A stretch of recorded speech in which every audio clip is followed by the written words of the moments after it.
അവിടെ ഏറ്റവും കൂടുതൽ സ്കോപ്പുള്ള ജോബ് ഓപ്പർച്യൂണിറ്റീസ് ഏതാ ശരിക്കും? ഞാൻ ഹോസ്പിറ്റാലിറ്റി മാനേജ്മെന്റിൽ എടുത്തിട്ട് വന്നത്. ഇതൊരു ടൂറിസ്റ്റ് കൂടുതൽ വരുന്ന രാജ്യമുണ്ട്. അങ്ങനത്തെ ജോബിനാണ് ഇവിടെ കൂടുതൽ ഓപ്പർച്യൂണിറ്റീസ് എന്നാണ് എനിക്കും തോന്നിയിരിക്കുന്നത്. അപ്പൊ ഇവിടെ മറ്റേ ഹോട്ടൽ മാനേജ്മെന്റ് ഒക്കെ കഴിഞ്ഞ് വന്ന ആൾക്കാരുണ്ട്.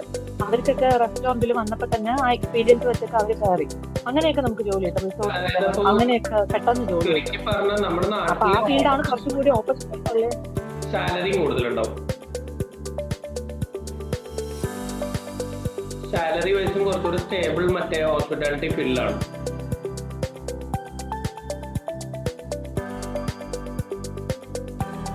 ആ ഓക്കെ, ഇപ്പൊ ക്ലിയർ ആയി. സാലറി അതെ ഒരു 50,000 ഒക്കെ ഇന്ത്യൻ റുപ്പി മിനിമം ഉണ്ടാക്കാൻ പറ്റുമെന്നാണ് എന്റെ ഒരു കാഴ്ചപ്പാട്. മിനിമം വർക്ക് ചെയ്യാനുള്ള ഒരു ആറ്റിറ്റ്യൂഡ് ഉണ്ടായാൽ മതി. നമ്മുടെ ക്ലാസ്സസും കാര്യങ്ങളും ബുക്കും 40 എന്തായാലും ഉണ്ടാക്കണം, ഉറപ്പായിട്ടും.